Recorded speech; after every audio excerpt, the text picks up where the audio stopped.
Hi my dear students, welcome back to my channel. ಈ ಒಂದು ವಿಡಿಯೋದಲ್ಲಿ ಕರ್ನಾಟಕ ಶಾಲಾ ಪರೀಕ್ಷೆ ಮತ್ತು ಮೌಲ್ಯ ನಿರ್ಣಯ ಮಂಡಳಿ ಅಂದರೆ ನಮ್ಮ SSLC ಎಕ್ಸಾಮಿನೇಷನ್ ಬೋರ್ಡ್ ಇವರು ಅಫಿಷಿಯಲ್ ಆಗಿ ರಿಲೀಸ್ ಮಾಡಿರುವಂಥ ಒಂದು ಮಿಡ್ ಟರ್ಮ್ ಎಕ್ಸಾಮಿನೇಷನ್ ಟೈಮ್ ಟೇಬಲ್ನ ನಾನು ನಿಮ್ಮ ಜೊತೆ ಶೇರ್ ಮಾಡ್ತಾ ಇದ್ದೀನಿ. ನೀವು ನೋಡ್ಬೋದು, ವಿಷಯ ಬಂದು 2024-25ನೇ ಸಾಲಿನ SSLC ಸಂಕಲನಾತ್ಮಕ ಮೌಲ್ಯಮಾಪನ 1ರ ವೇಳಾಪಟ್ಟಿ ಅಂತ ಹಾಕಿದ್ದಾರೆ. ಇಟ್ ಈಸ್ ನಥಿಂಗ್ ಬಟ್ ನಿಮ್ಮ ಒಂದು mid term examination dates announce ಮಾಡಿದ್ದಾರೆ, ಯಾವ್ಯಾವ ಎಕ್ಸಾಮ್ಸನ್ನು ಯಾವ ಡೇಟಲ್ಲಿ ಕಂಡಕ್ಟ್ ಮಾಡ್ತಾರೆ. ಸೊ ಈ ವರ್ಷ ನಿಮ್ಮೆಲ್ರಿಗೂ ತಿಳಿದಿರೋ ಹಾಗೆ ಮೊದಲನೇ ಬಾರಿ ಕರ್ನಾಟಕ ಶಾಲಾ ಪರೀಕ್ಷಾ ಮತ್ತು ಮೌಲ್ಯ ನಿರ್ಣಯ ಮಂಡಳಿಯವರು ಮಿಡ್ ಟರ್ಮ್ ಎಕ್ಸಾಮಿನೇಷನ್ಗೆ ಬೋರ್ಡಿಂದನೇ ಕ್ವಶನ್ ಪೇಪರ್ಸನ್ನು ಕಳಿಸ್ಕೊಡ್ತಾ ಇದ್ದಾರೆ. ಸೊ ಯಾವುದೆಲ್ಲ ಎಕ್ಸಾಮ್ಸನ್ನು ಯಾವ ಒಂದು ಡೇಟ್ಸಲ್ಲಿ ಕಂಡಕ್ಟ್ ಮಾಡ್ತಾರೆ ಅಂತ ನಾನು ಹೇಳ್ತಾ ಬರ್ತೀನಿ. ಆ್ಯಂಡ್ ಇದಕ್ಕೆ ರಿಲೇಟೆಡ್ ಆಗಿ ನಿಮಗೆ ಯಾವುದಾದ್ರೂ ಹೆಲ್ಪ್ ಬೇಕಿದ್ರೆ, ಅಂದರೆ ಸೈನ್ಸ್ ಸಬ್ಜೆಕ್ಟ್ಗೆ ರಿಲೇಟೆಡ್ ಆಗಿ ಏನೇ ಹೆಲ್ಪ್ ಬೇಕಂದರೂ ಕೂಡ ನೀವು ನನ್ನ ಚಾನಲಲ್ಲಿ ಪೋಸ್ಟ್ ಮಾಡ್ಬೋದು. ಸೊ ನಿಮ್ಮ ಒಂದು ಕ್ವೆಶನ್ಸ್ಗೆ ನಾನು ರಿಪ್ಲೈ ಮಾಡ್ತೀನಿ ಅಂತ ಹೇಳ್ತಾ, ಮೊದಲನೇದಾಗಿ 24ನೇ ತಾರೀಕು ಅಂದರೆ ಸೆಪ್ಟೆಂಬರ್ 24ನೇ ತಾರೀಕು ಮಂಗಳವಾರ ನಿಮಗೆ ಫಸ್ಟ್ ಎಕ್ಸಾಮ್ ಇರುತ್ತೆ.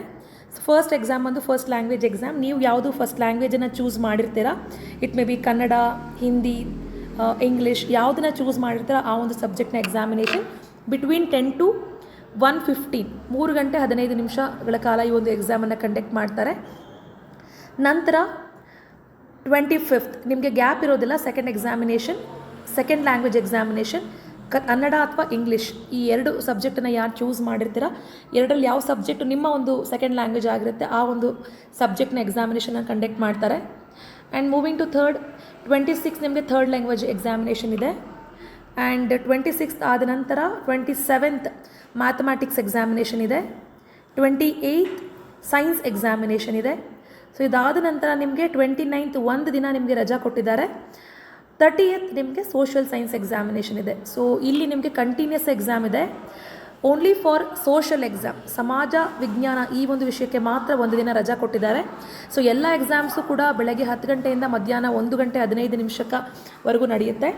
ಸೊ ಈ ಒಂದು ಟೈಮ್ ಟೇಬಲನ್ನು ನೋಟ್ ಮಾಡ್ಕೊಳ್ಳಿ. ಈ ಒಂದು ಎಕ್ಸಾಮಿನೇಷನಲ್ಲಿ ಚೆನ್ನಾಗಿ ಪರ್ಫಾರ್ಮ್ ಮಾಡಿದ್ರೆ ನಿಮ್ಮ ಒಂದು ಮುಂದೆ ಬರುವಂಥ ಪಬ್ಲಿಕ್ ಎಕ್ಸಾಮಿನೇಷನಲ್ಲೂ ಕೂಡ ನೀವು ಚೆನ್ನಾಗಿ ಪರ್ಫಾರ್ಮ್ ಮಾಡ್ಬೋದು. ನಿಮಗೊಂದು ಐಡಿಯಾ ಬರುತ್ತೆ ಬೋರ್ಡಿಂದ ಕ್ವಶನ್ ಪೇಪರ್ನ ಹೇಗೆ ಸೆಟ್ ಮಾಡ್ತಾರೆ ಅಂತ. ಸೊ ಇದಕ್ಕೆ ರಿಲೇಟೆಡ್ ಆಗಿ ಇನ್ನೇನಾದರೂ ಡೌಟ್ ಇದ್ದರೆ ನೀವು ಕಾಮೆಂಟ್ ಬಾಕ್ಸಲ್ಲಿ ತಿಳಿಸಿ ಅಂತ ಹೇಳ್ತಾ ಈ ವಿಡಿಯೋನ ಇಲ್ಲಿಗೆ ಎಂಡ್ ಮಾಡ್ತಾ ಇದ್ದೀನಿ. Thank you so much.